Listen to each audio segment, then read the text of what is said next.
Hey everyone, it's Trip. Today we're going on a journey. Not to a specific country, but to the edges of countries. The lines, the borders, these invisible constructs that we've drawn all over our planet. We think of them as simple lines on a map, maybe a river or a mountain range. But what if I told you some borders are so strange, so convoluted, they seem to defy all logic? What's the strangest one you've ever heard of? Drop it in the comments below. Let's start in Europe, in a place that looks on the surface like any other charming, quiet town. Cobblestone streets, nice little cafes, but look down, look at the pavement. You'll see these little white crosses. These subtle markers signal something extraordinary. This is the town of Baarle. Baarle Hertog, part of Belgium. Baarle Nassau, part of the Netherlands. They are woven together in the most impossibly complex way. 22 Belgian enclaves surrounded by the Netherlands. Within some of those, 7 Dutch counter-enclaves. Imagine your house being in 2 different countries.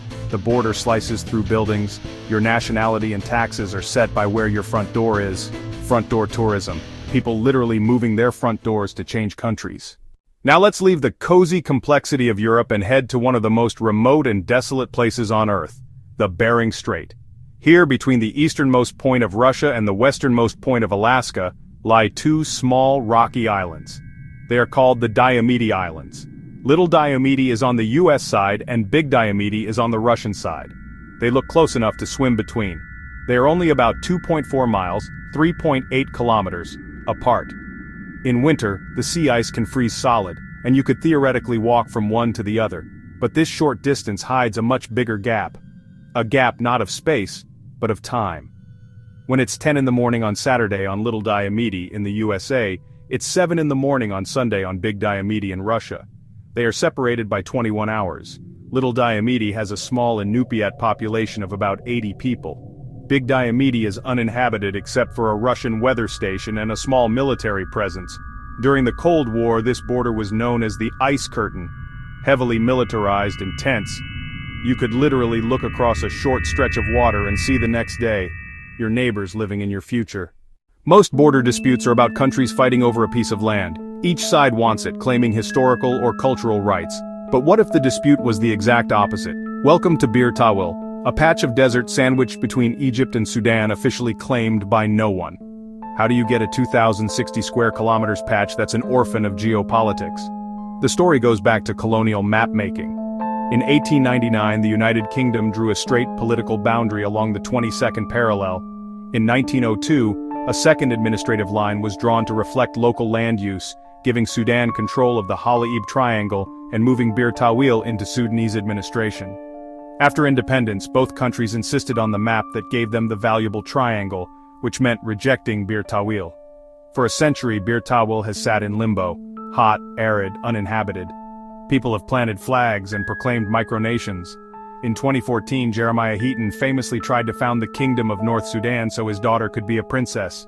None of these claims are internationally recognized. Tawil remains an oddity born of colonial lines and national pride.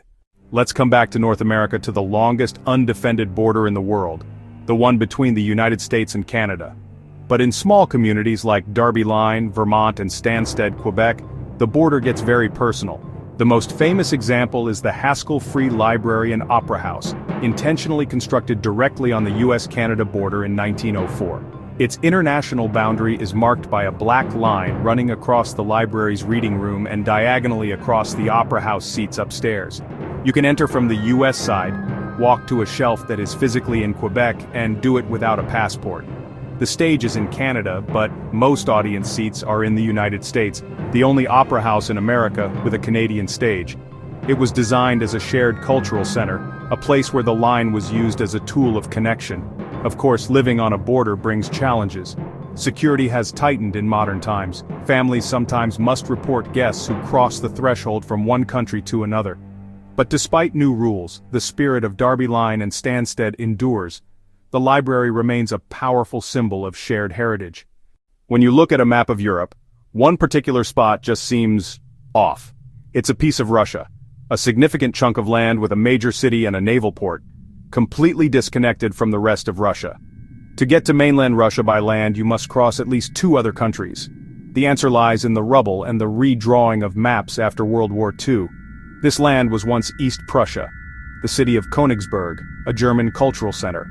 At the end of the war, the Soviet Union annexed the territory, renamed it Kaliningrad, and repopulated it with Soviet citizens. During the Cold War, Kaliningrad was connected through Soviet republics, but when the USSR collapsed, Baltic states regained independence and Kaliningrad became isolated. Today it's an isolated Russian exclave surrounded by EU and NATO countries. Travel, trade, and access to mainland Russia are complicated by borders and visa rules. It's strategically important, headquarters of the Russian Baltic Fleet and heavily militarized at times, a relic and a chess piece in modern geopolitics. For the people living there, life is complicated. They navigate the legacy of war and the lines drawn by victors. Kaliningrad is a reminder that the consequences of war can create geopolitical puzzles lasting generations. For the ultimate mind-melting example, we have to go to South Asia. This was the Cooch Behar enclave system. Imagine this. There were 102 Indian enclaves inside Bangladesh. And there were 71 Bangladeshi enclaves inside India. There were counter-enclaves, 28 Indian enclaves inside those Bangladeshi enclaves, and even a counter enclave, a single Indian patch called Dahala Kagrabari, inside Bangladesh, inside India. This mess dated back centuries to treaties between the kingdom of Cooch Behar and the Mughal Empire. Local rulers traded tiny plots like everyday wagers. When India was partitioned in 1947, these scattered holdings became isolated pockets of one country stranded inside the other. For the people living there, life was a nightmare. No access to infrastructure, schools, or hospitals. They lived in a legal black hole. Governments discussed decades, but only in 2015 did India and Bangladesh finalize a solution. At midnight, the map was redrawn. Enclaves were swapped, residents given a choice to move or adopt the surrounding nationality. Over 160 enclaves vanished. It was a rare example of two countries choosing people over the sanctity of old lines. For our final border, we're going up, way up, to the highest point on the surface of the Earth, Mount Everest, Chomolungma, Sagarmatha. Even here at 29,032 feet, we have drawn a line. The international border between Nepal and China runs directly across the summit. The issue was settled in a 1961 border treaty. The border would follow the watershed divide of the range. The two main climbing routes ascend from Nepal and from China-controlled Tibet, meeting only at the very top. Climbers spend weeks acclimatizing at base camps, on either the Nepali south side or the Tibetan north side.